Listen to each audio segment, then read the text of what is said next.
At sa umaga po ito, napakaganda po ng topic po natin.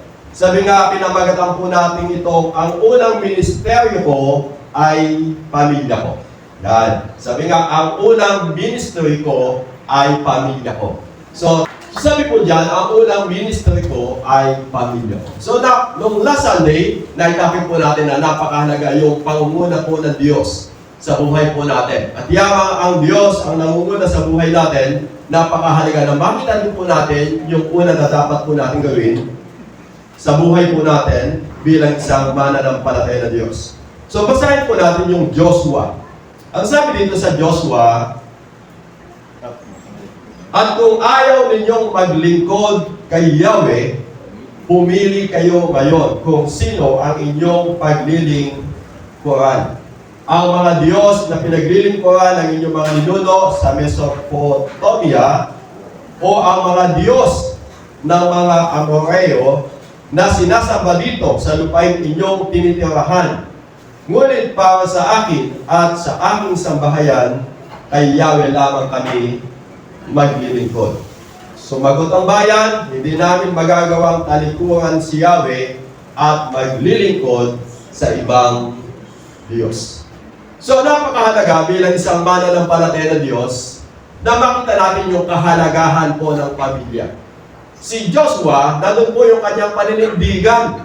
Sabi niya sa kanyang mga salita, ngunit para sa akin, sambahayan, kay Yahweh kami maglilingkod. Nandun po yung kanyang paninindigan na siya at ang kanyang buong sambahayan ay maglilingkod sa Diyos. Hindi sila maglilingkod doon sa Diyos-Diyosan na kinikilala doon sa kanilang lugar, hindi sila maglilingkod sa Diyos-Diyosan na kanila pong kinamulatan. Kundi, nandun po yung kanyang pagnanasa at ginawa po niya na hindi po sila maglilingkod doon, kanilang mga pamilya, kundi ang kanilang pamilya ay sama-sama maglilingkod sa Diyos.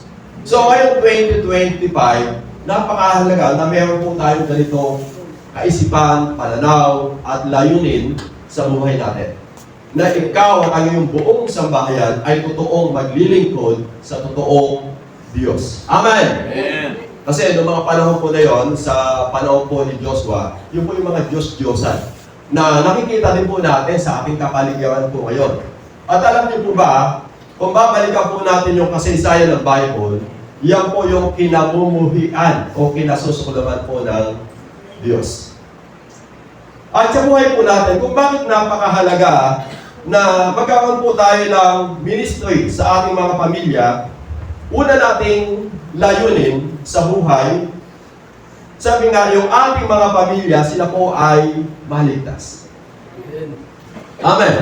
Sabi nga, kung bakit ninanasa natin na yung pamilya po natin ay madala po natin sa Panginoon upang sila po ay magamit ng kaligtasan. Sa aklat po ng Gawa, ang sabi po dito, sumagot naman sila, sumampalataya ka sa Panginoong Jesus at maliligtas ka, ikaw at ang iyong sambahayan. At ang salita ng Panginoon ay pinahayag nila sa Kanya at sa lahat ng nasa Kanyang bahay. Nang oras ding yon, hinugasan ng bantay ang kanilang mga sugat at sila'y nagpabautismo, pati ang buo niyang sambahayan. Pagkatapos, sila ay isinama niya sa kanyang tahanan at ipinaghanda ng pagkain. Masayang-masaya ang bantay at ang kanyang buong sambahayan sapagkat sila'y sumampalataya sa Diyos. Alam niyo po, ang unang mahalaga na makita natin sa bawat pamilya po natin ay sila po ay maligtas. Kasi yung buhay natin dito, lagi nating sinasabi, pansamantala lang. Halimbawa, yung mahal mo sa buhay, nabuhay po siya ng 90, mahaba na po yun. Ang tanong, pagkatapos ng edad na 90, saan po pupunta yung kanyang kaluluwa? Doon sa walang hanggang buhay na ipinangako ng Diyos o walang hanggang buhay na kapahamakan doon sa apoy at asupor. Kaya si Joshua, ganda lang po yung kanyang pangungusap doon sa mga tao. Pumili kayo ngayon, sabi niya, kung sino ang inyong paglilingkuran. Kasi alam niya, yung mga tao na sumasamba at naglilingkod sa mga Diyos-Diyosan, ang patutunguhan ng kanilang buhay ay kapahamakan. At kung yung pamilya po natin, nandun pa sa ganung paniniwala at pananampalataya, ang sabi ng Bible, wala pa po silang tiyak na kaligtasan. Ang tiyak lamang po na kaligtasan sa buhay po ng tao, yung tao ay matutong sumampalataya sa ating Panginoong Jesus. Di ba, sabi po dito ng ating binasang talata, anong ginawa po nung bantay bilangguan kung siya po'y natutong manampalataya sa Panginoon? Ang sabi niya, mga Ginoo, ano po yung dapat kong gawin? Upang ako ay maligtas, sumagot naman sila, sumampalataya ka sa Panginoong Jesus at maliligtas ka. Sabi niya, sumampalataya ka sa Panginoong Jesus at maliligtas ka. Ikaw at ang iyong sambahayan. Alam niyo po ba, nais po ng Diyos na hindi lamang po tayo yung maligtas. Kundi ang nais po ng Diyos, ikaw at ang iyong buong sambahayan ay maligtas. Kaya lang may mga bagay na dapat po natin, may mga bagay na dapat po tayong gawin. Ano po yung dapat po natin gawin? Sabi po sa 32, ulitin po natin, at ang salita ng Panginoon ay ipinahayag nila sa Kanya at sa lahat ng nasa Kanyang bahay. So, kinakailangan po yung gospel ay makapasok sa ating mga kanya-kanya pong mga tahanan. Makapakinig po yung mga mahal po natin sa buhay. Paano pong dadalo yung salitang pananampalataya kung wala po silang mapapakinggan na salita po ng Diyos?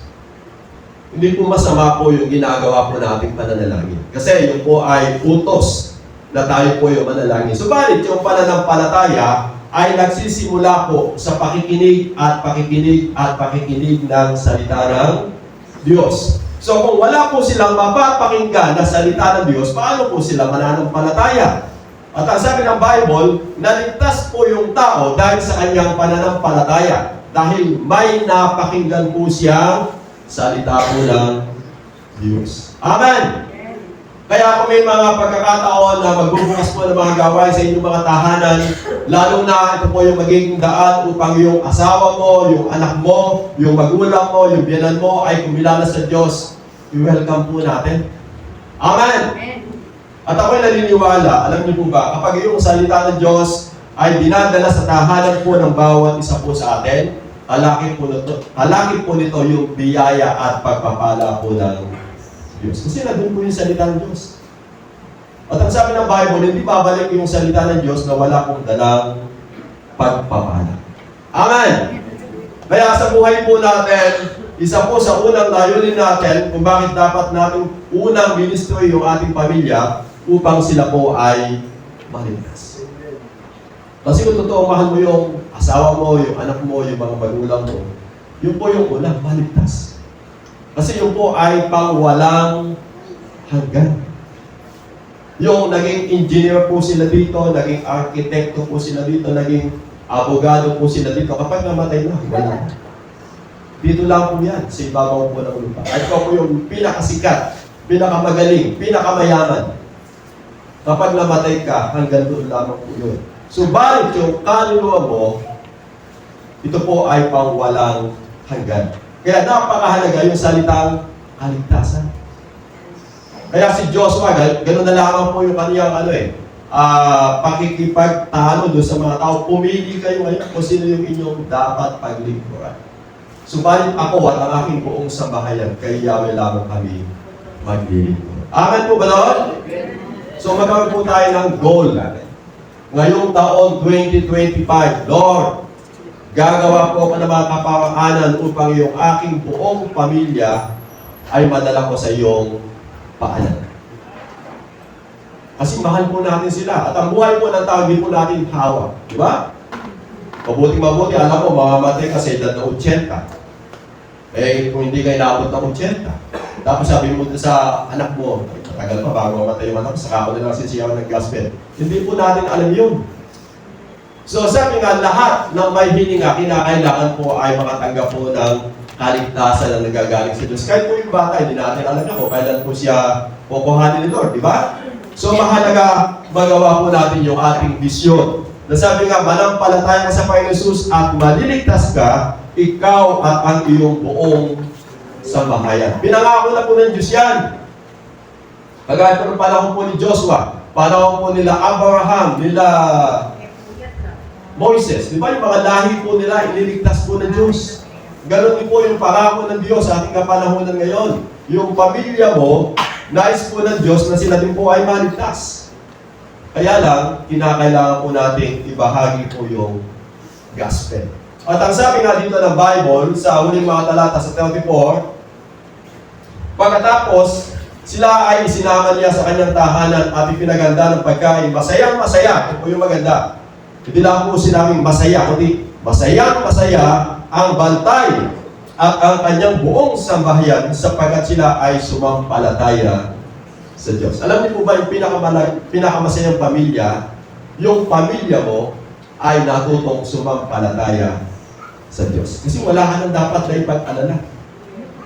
Na kung ano man po yung maganap sa buhay po ng bawat isa, nakatitiyak ka na yung pamilya mo ay makakasama ng Diyos doon sa langit na bayan. Amen! Hindi yung, kaya niya kaya may puntik ka na doon ang uwa.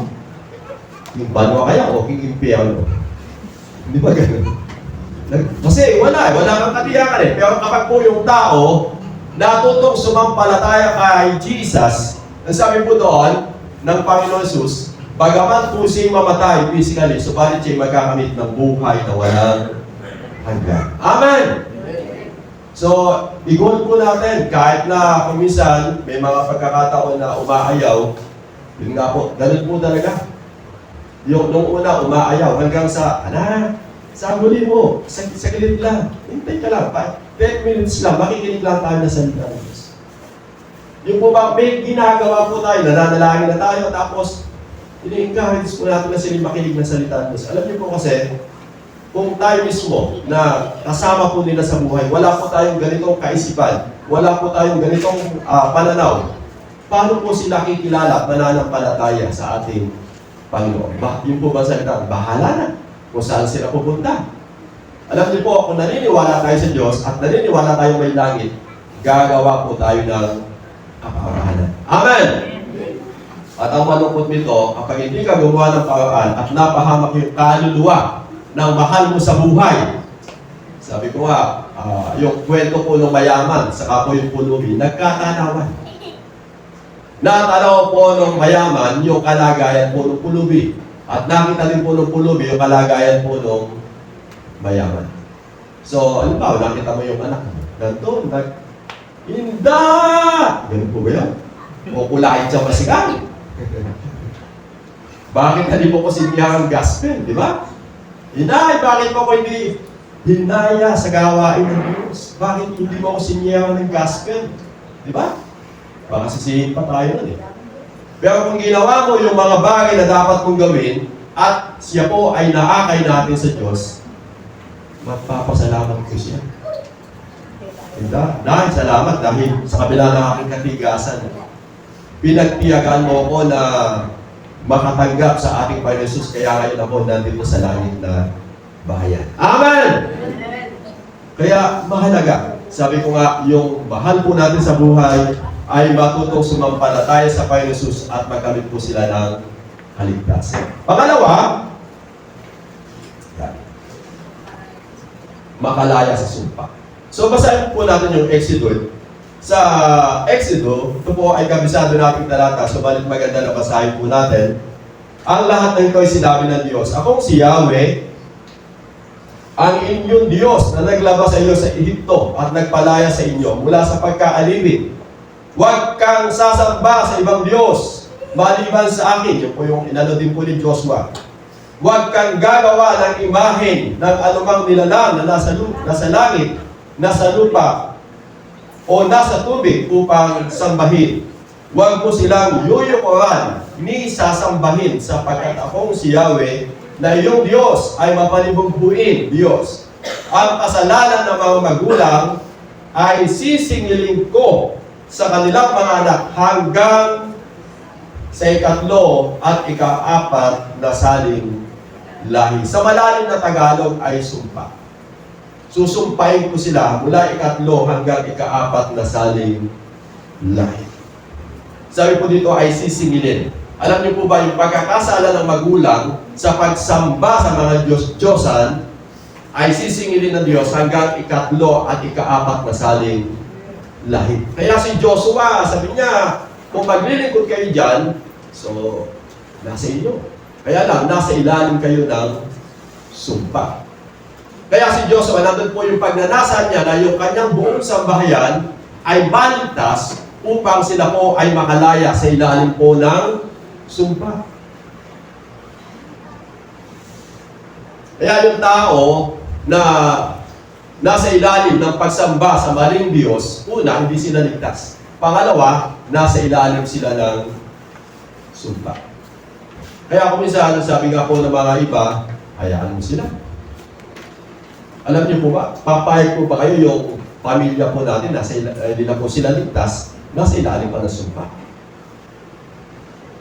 Biblical po yung binanggit ng Bible, di ba? Yung mga sumasamba sa mga Diyos-Diyosan, nasa ilalim po ng sumpa. Sila, hindi nila alam yun kasi hindi nila pinaniniwalaan at hindi po nila binabasa itong talata po na to. Subalit tayo, dahil tayo pinaniniwala at binabasa po natin ito po ay pinananampalatayanan po natin. Kaya ayaw po natin ito na maganap sa buhay ng bawat isa po sa atin. Kaya si Joshua, ganoon na lang talaga yung pakikipagtalo po niya sa mga tao Piliin niyo talaga. Pag po bang sa panahon natin ngayon, piliin niyo talaga kung kanino ka sasamba, kanino ka maglilingkod. O maging yung mga mahal po natin sa buhay, kinakailangan, ipaunawa po natin sa kanila na kapag ikaw ay sumasamba sa mga Diyos-Diyosan, una, hindi ka ligtas. Pangalawa, nasa ilalim ka ng sumpa. Amen po ba doon? Gusto po ba natin makalaya sa sumpa? Abay, bahagi na po natin yung mga mahal po natin sa buhay. Anak, huwag ka lang sasamba sa mga Diyos-Diyosan. Kasi hindi yan kalooban ng Diyos. Hindi yan nakalulugod sa Diyos. At hindi yan ang totoong pagsamba sa Diyos. Kundi, mula diyan, sabi ng Bible, sisingilin, sabi niya dyan, sisingilin. Ang kasalanan ng mga magulang ay sisingilin ko sa kanilang mga anak hanggang ikatlo at ikaapat na saling lahi. Gano'n kadami yun? Generation, mula sa iyo hanggang apo mo. Mula doon sa apo mo, sa magiging apo. 4 na saling lahi.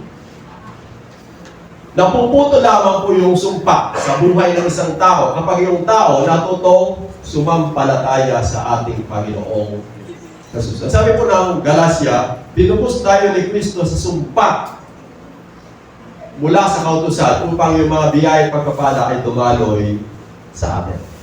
So, matutubos lamang po yung tao sa sumpa kapag po yung tao natutong sumampalataya sa ating Panginoong Jesus. Kaya mahalaga, yung asawa mo, yung anak mo, yung mga magulang mo ay matutong sumampalataya sa ating Panginoong Jesus. Upang hindi na po dumalo yung salitang sumpa. Amen po ba doon? Kala natin kasi kumisa, nag-before tayo, Lord, mawala na po yung sumpa. Kaya lang, baka may pinanggagalingan po yung sumpa sa buhay po natin. Amen.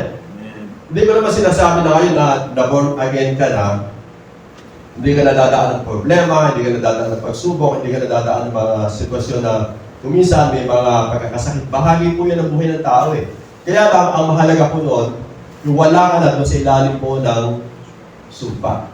Kasi yung kasi, kung talaga ako tinubos, pinalaya ng Panginoon, bakit kuminsan nagkakasakit pa ako?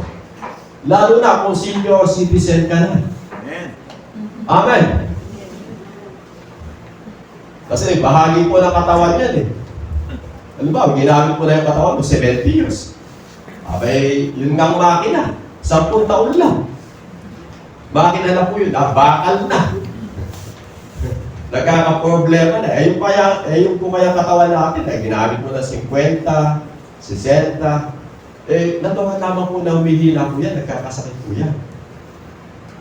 Wala po doon, hindi po tayo nasa ilalim ng sumpa. Kundi bahagi lang po ito ng katawan ng tao na kuminsan, dumadaan po talaga ng pagkakasakit. Ang mahalaga po noon, nandun po yung pag-iingat at pagkapala na gagawin po sa atin po ng Diyos. Amen po ba doon? Kaya, nasabi po natin na yung bawat mahal po natin sa buhay ay kumilala at manampalataya na po sa ating Panginoong Jesus.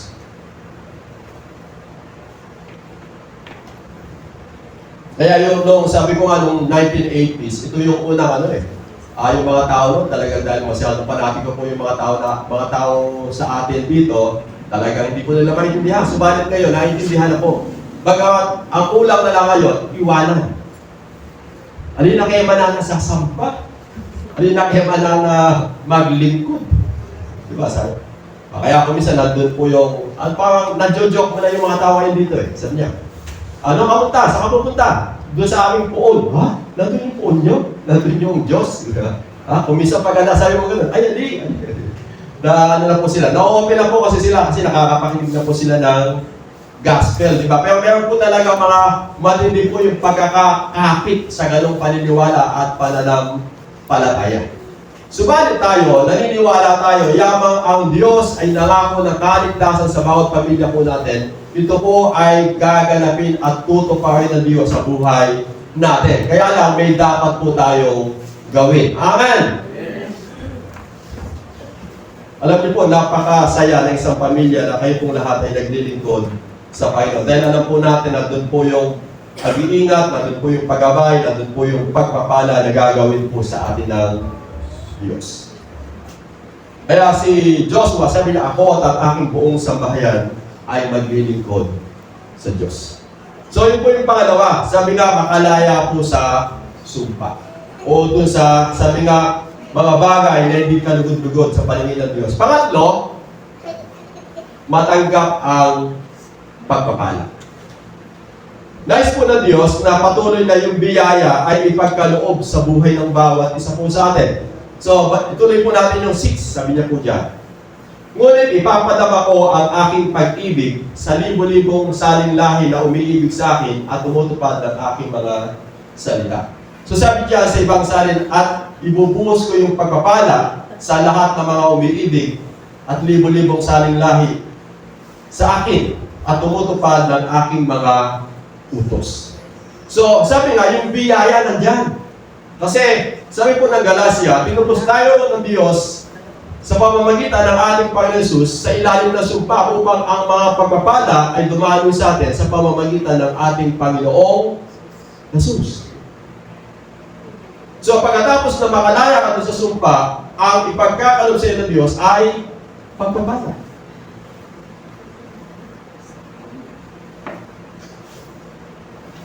Ang sabi nga po ng Bible sa John, sabi niya, si Jesus ay naparito upang ang mga tupa ay magamit ng buhay, isang buhay na ganap at kasiyasiya.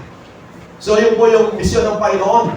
Yung mga tao na tumanggap at nanampalataya sa Kanya ay magkamit ng isang buhay na masagana, ganap at kasiyasiya. Kaya, kung nais po natin na maging masaya, masagana, at nandun po yung pagpapala ng Diyos sa buhay po ng bawat isa po sa atin, sabi nga, yung tao ay sumunod at maglingkod sa ating Panginoong Diyos. Kasi habang naglilingkod ka sa Panginoon, kasunod po nito yung biyaya at pagpapala na patuloy na ipagkakalob sa atin ng Diyos.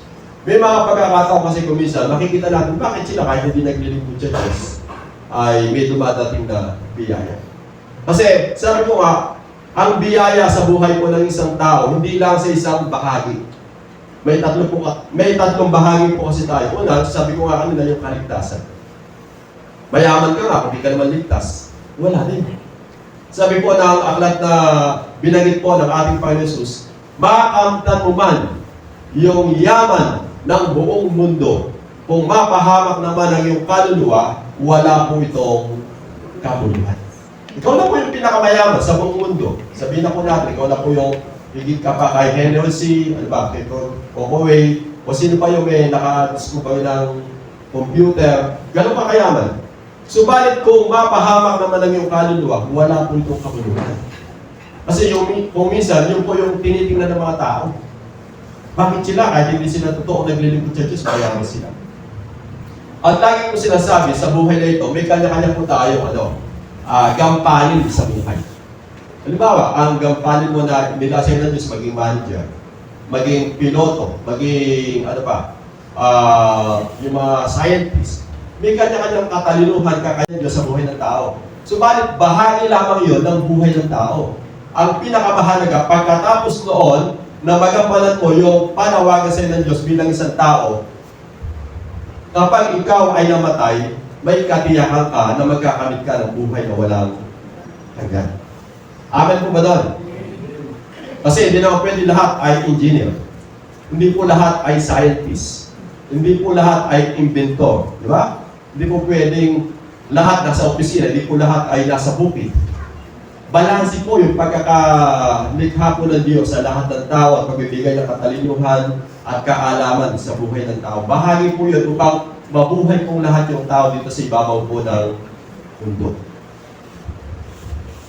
Subalit, yun po ay biyaya na ipinagkatiwala lamang ng Diyos. Ang pinakamahalaga doon, pagkatapos noon, ikaw ba ay may kaligtasan? Ikaw ba yung tao na sumunod at naglilingkod sa Diyos? Amen po ba doon? At si King David, sabi niya, sa aklat po ng awit, sabi niya, mula pagkabata ngayon ay tumanda na, sa tanang buhay ko ay walang nabalita, na sa taong tapat ang Diyos nagpabaya o ang anak niya ay naging hampas lupa. So makita natin dito, ang Diyos ay tapat sa kanyang mga nanampalataya po sa kanya. Kagaya po ni David, nakita po niya yung kabutihan po ng Diyos.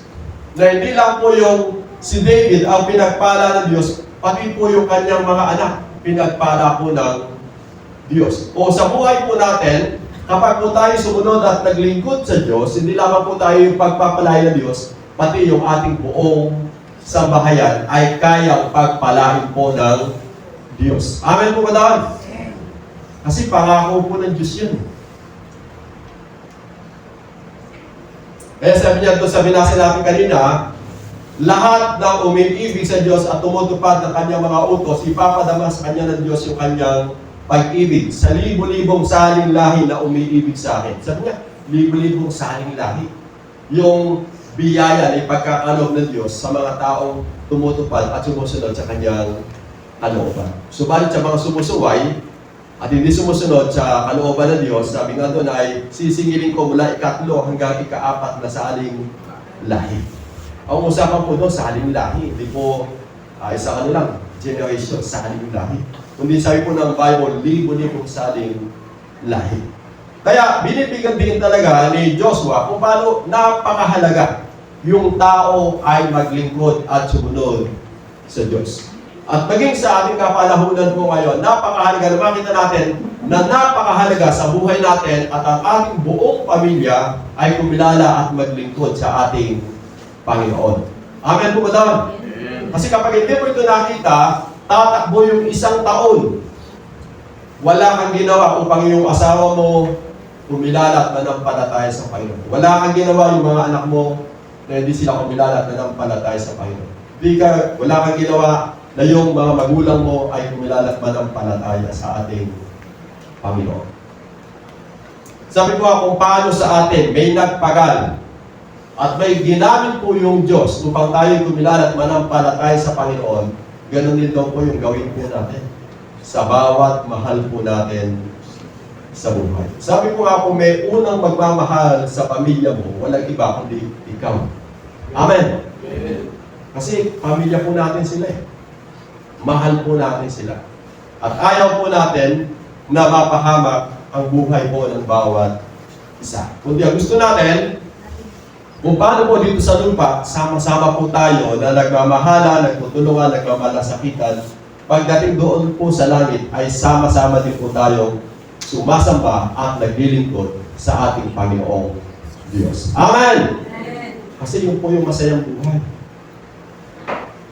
Kung babalikan natin yung kwento sa Bible, may nasulat po kasi doon, yung papahiyo niya yung bawat luha sa kanilang mga mata.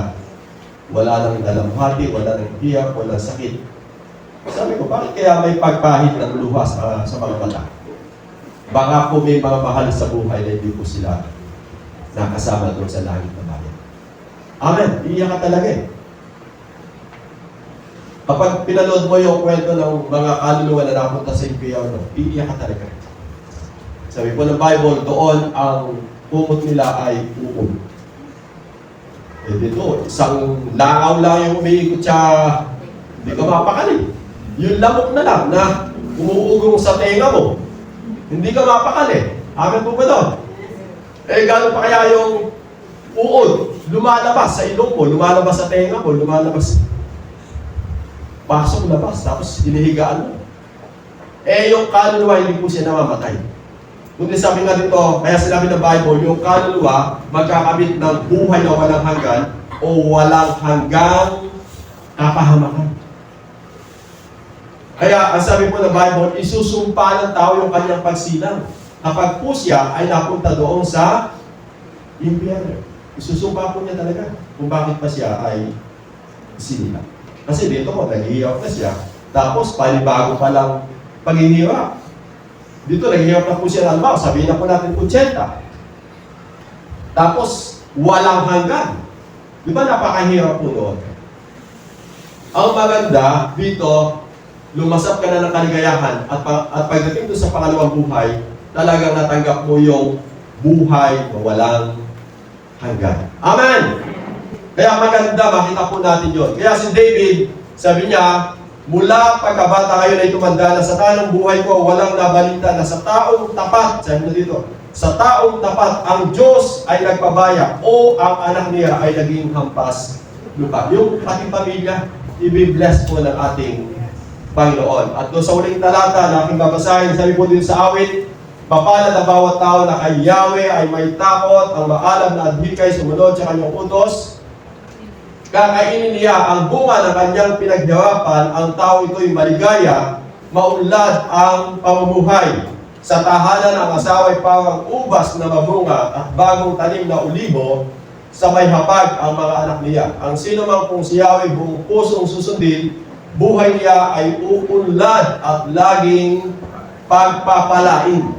So yung blessing na kalaan sa mga taong sumusunod, ang sabi po dito, at buong pusong sumusunod, at buong pusong namumuhay at lumalakad sang-ayon sa kalooban po ng Diyos. Kaya sabi niya dito, kakainin niya ang bunga ng kanyang pinaghirapan, ang tao ito'y maligaya, maunlad ang pamumuhay. Yung buhay ng tao magiging maligaya, magiging masaya, at magiging maunlad yung kanyang pamumuhay. Pati yung asawa niya, maging yung mga anak niya, magiging masaya. Kasi sila po yung mga taong sumusunod at naglilingkod sa ating Panginoong Diyos.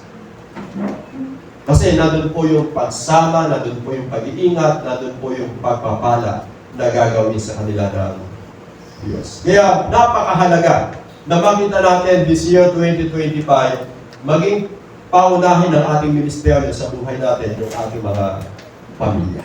Amen! Huwag nating iwawala sa puso natin, sa isip natin, bagamat kumisan bilang tao, sa isang pamilya may konting tampuhan, may sama ng loob, o medyo hindi napansin, mayroong konting hindi maganda. Bahagi po yun ng buhay. Ang mahalaga, nagkakaisa po tayo sa pangalan po ng ating Panginoong Jesus. Amen po ba doon? Unang mula doon, maging masaya, maging maligaya, yung buhay po ng isang pamilya. Huwag po tayong papayag, lalo na po sa mga mahal po natin sa buhay na hindi po sila kumilala sa Panginoon. Hindi po sila manampalataya sa Panginoon. At hindi po nila makamtan yung pangako ng Diyos na buhay na walang hanggan. Amen po ba doon? Sapagkat yun po yung pinakamahalaga sa lahat ng mahalaga sa buhay ng isang tao at sa buhay po ng isang pamilya.